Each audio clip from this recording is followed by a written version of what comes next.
and welcome to another edition, a special edition of Boom and Bust here at the News Forum. I'm your host, Tony Clement, where all voices matter. You know, much has been written already about the ongoing healthcare and economic effects and challenges of COVID-19. And economies around the world are now looking at the long-term effects and the long-term possibilities associated with the new economy post-COVID-19. And of course, the cost of COVID-19 economically is more staggering than previously and originally thought. But it is also an opportunity, how to restart the economy in a new and better way. And there is some thought now going in that direction. So not so much a restart as maybe a reimagining of the global and national economies. Our guest today is the Right Honourable Brian Mulroney, Canada's 18th Prime Minister from 1984 to 1993, and now a senior statesman, commentator, and sought-after international advisor. Mr. Mulroney, thank you for joining our program. Thank you, Tony. Mr. Mulroney, it's great to have you on the program. There's lots to discuss, and of course, this interview request was generated because of your recent commentary where you called for bold social and economic changes to prepare Canada for the post-COVID world. What did you mean by that? Well, I had been asked by the Globe and Mail if I would do this because they had a series trying to design a bit of Canada's future post-COVID. And so I responded in the way I did when I suggested an agenda for Canadian greatness, only in the sense that Canada needs something uplifting and that we need a new vision after COVID to get us going again and to find our own place in the world, a new place in the world.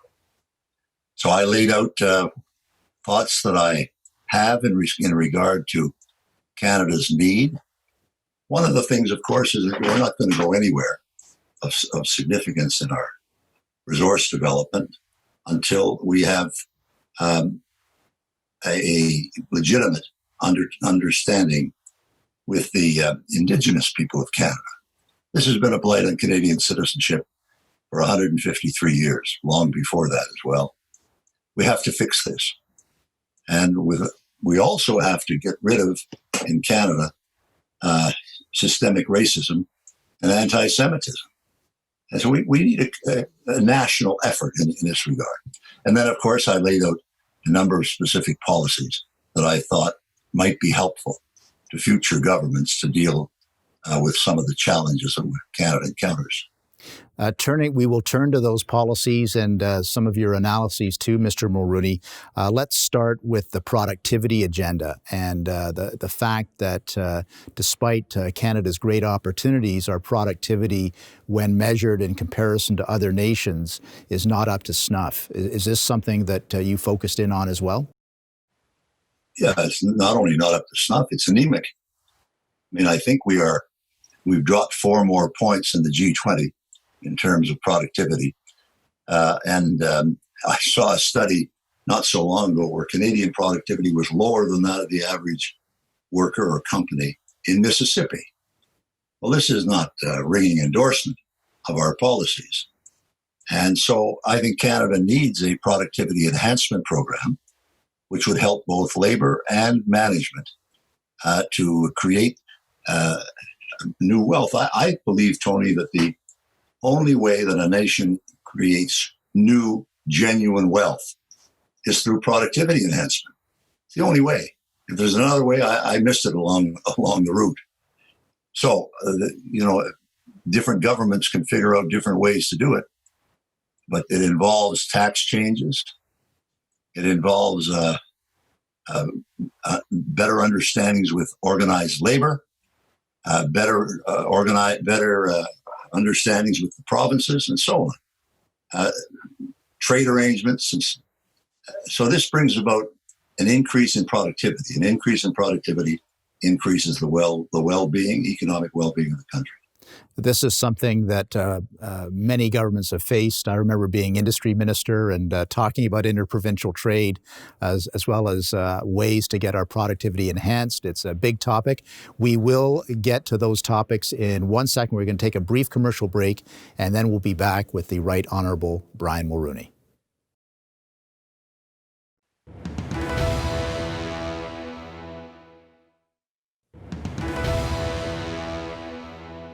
Welcome back to Boom and Bust. I'm your host, Tony Clement. We're here with a special broadcast featuring the Right Honourable Brian Mulroney, Canada's 18th Prime Minister. Mr. Mulroney, thanks again for being part of this program. We were talking before the break about productivity, and I mentioned when I was industry minister, striving to do something in this area, including reduce the trade barriers amongst provinces. It's so frustrating when it's easier to trade with Michigan or New York than it is to trade with Manitoba or Quebec. Tell us your views on this topic. They've got to be taken down completely. Here we are with a free trade agreement with the United States. We've got NAFTA. We've got a free trade agreement with Europe.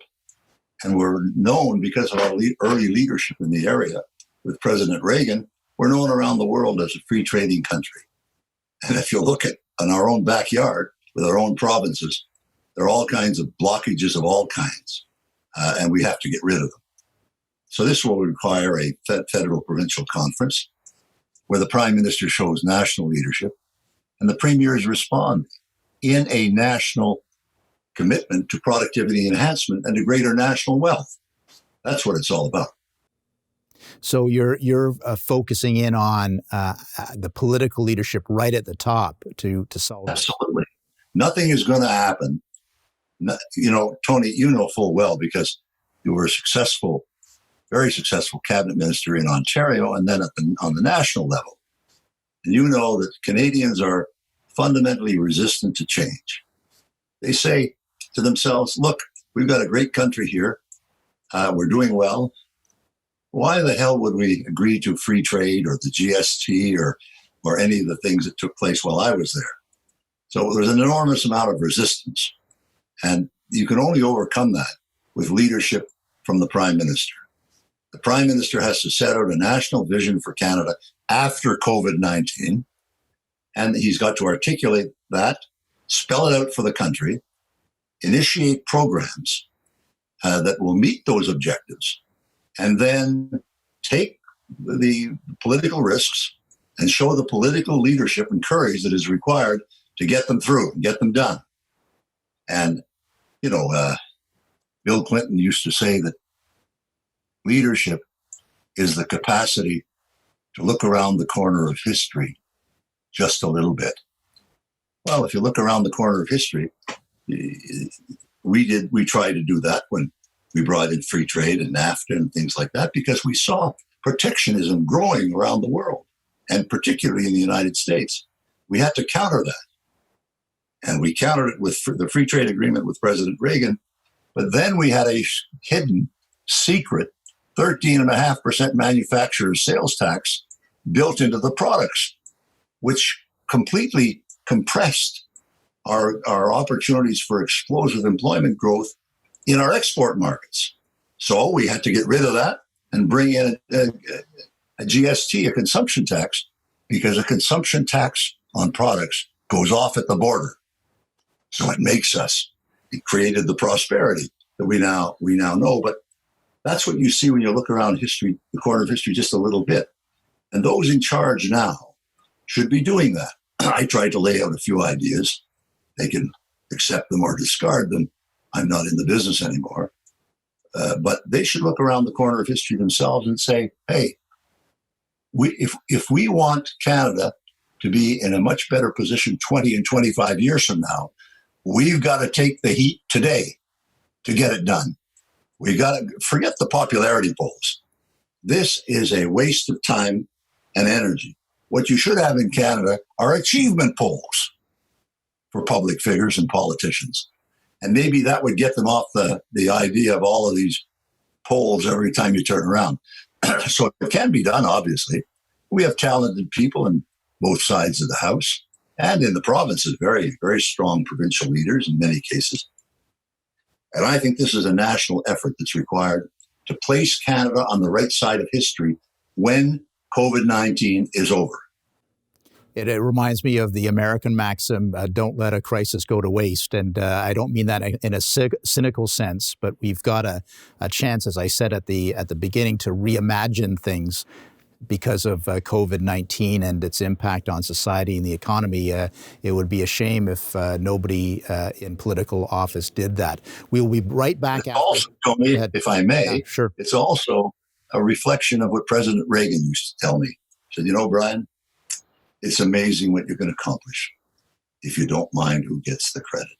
There we go. There we go. And that's the fine words that have to be remembered by the political class once again. We'll be right back after this break with the Right Honourable Brian Mulroney. Stay with us.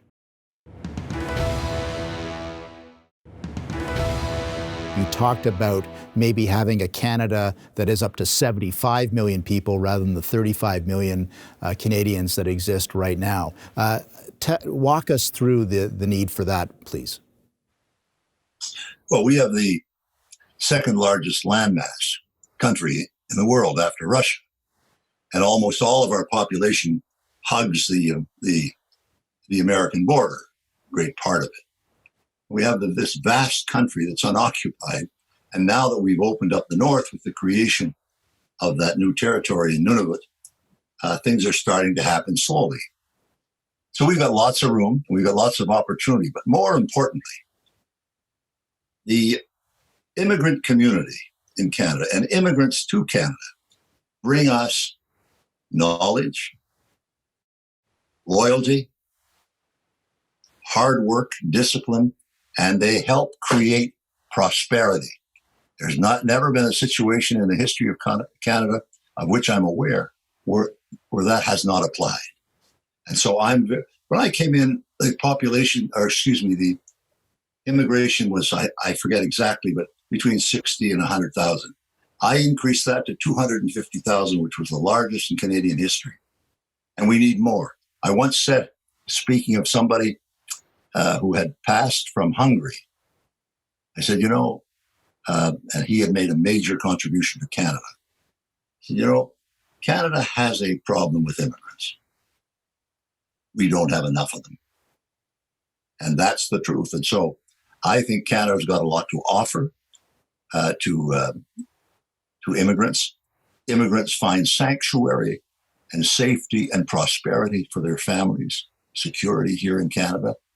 And if we did this properly, we could increase our population base and would play a large role as well when we get to 75 million, a large role in the manner in which we're regarded around the world. We live cheek by jowl with a country of 325 million. That's tough enough. But if we got up to 75 million, we'd be a player, an important player in many more spheres of activity than we do now. Besides that, I think it'd be good for the country. It'd be good for us and would ensure our prosperity on an ongoing basis because immigrants are productive, they're loyal, as I say, and they make a major contribution to our citizenship. Let's talk a little bit about our Indigenous population. You mentioned that off the top of the show as well, and the 153 years where we have not lived up to promises with our Indigenous population. So unpack that a little bit for our audience. Where do we go to go to the right dialogue and then move from the dialogue to actual action on this front? Before I left office, I appointed the Erasmus Dusso Royal Commission on Aboriginal Affairs. And they brought in a report, an historic report, I think in 1996, having visited 400 or 500 Aboriginal Indigenous communities across Canada and meeting with hundreds and hundreds of leaders. They brought in a report which many Aboriginal leaders at the time and still view it as the Bible. And yet it's been ignored essentially for decades. Ignored by the Chrétien government, by the Martin government, Harper government, and so on. Trudeau government as well. I think if you went back to that basis of that report, There are things that deal with ownership, things that deal with sovereignty, matters that deal with dignity. For Canadians have been generous, very generous with our Aboriginal communities, with our Indigenous communities. But it hasn't produced the results that we look for and we hope for. And so it would be important to go back to a report like that, very thoughtful, brilliant actually, and it answers a lot of questions. And the answers are there in the report. In fact, I was so concerned about it that I had Chief Justice Brian Dixon from Manitoba, who had just retired from the Supreme Court.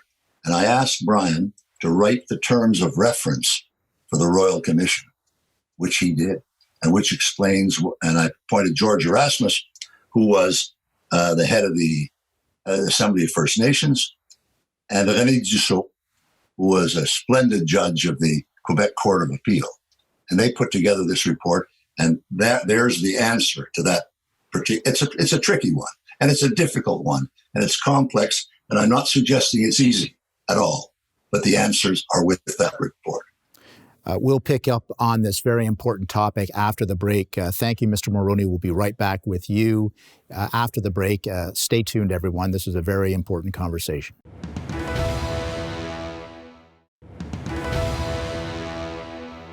And welcome back to a special edition of Boom and Bust. I'm your host, Tony Clement, here at the News Forum. Great to have the Right Honourable Brian Mulroney here on the program talking about the Canada in the post-COVID economy, I guess, in a nutshell. Mr. Mulroney, we were discussing before the break about opportunities for Indigenous populations. You referred to the Erasmus report.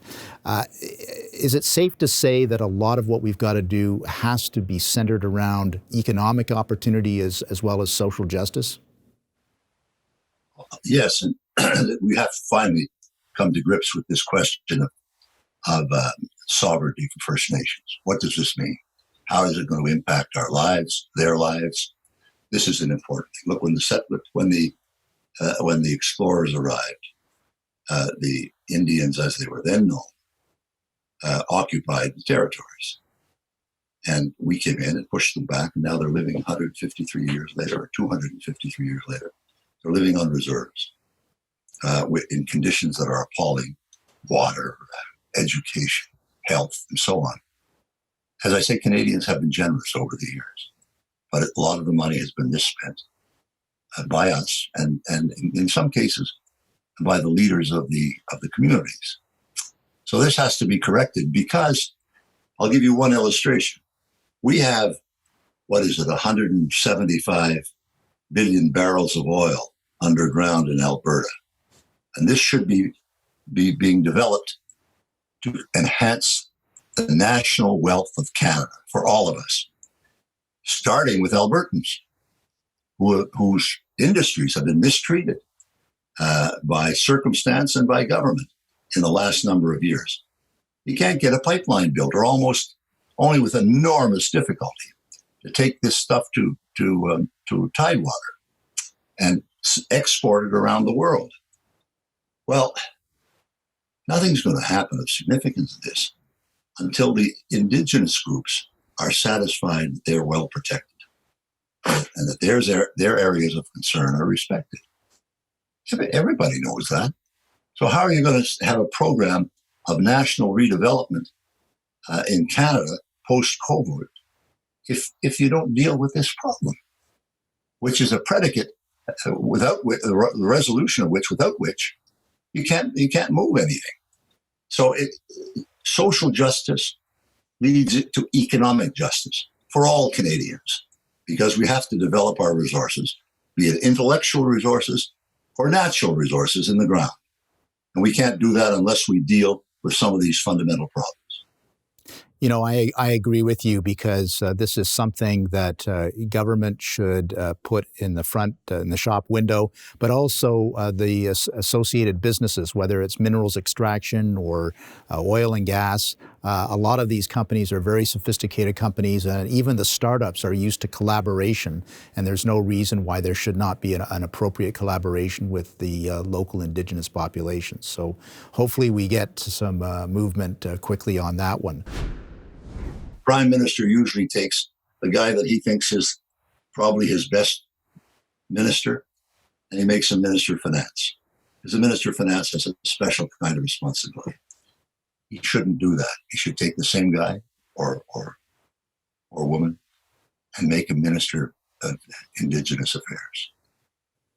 I think Get this fundamental challenge to our citizenship resolved in a way that will benefit the Indigenous peoples and Canada.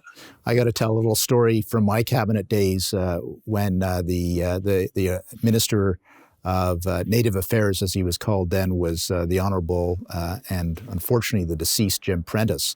And I remember going to cabinet meeting after cabinet meeting, and Jim would show up with yet another cabinet submission about settling a 100-year-old land claim or a 120-year-old issue with an Indigenous population. And I remember at the time thinking, is this going to be the way it is in cabinet, that we're dominated by these? And it was, of course, the absolute right thing to do, and it hadn't been seen before. But Jim, who had been a negotiator for treaties prior to his ascension into cabinet, was like a bulldozer. And that's the kind of thing that you need at the cabinet table. He was a great man, Jim Prentice. Indeed. Well, there you have it, ladies and gentlemen. Thank you for being part of this special broadcast of Boom and Bust with the Right Honourable Brian Mulroney as our special guest. We covered a lot of ground in terms of Canada's post-COVID economy, our relationship with the United States and other hemispheric countries, our relationship with China, and our relationship with one another, including the Indigenous peoples. I think you saw a lot of important ideas there, ones that will be driving the discussion and the debate for years to come. Thank you for being part of it.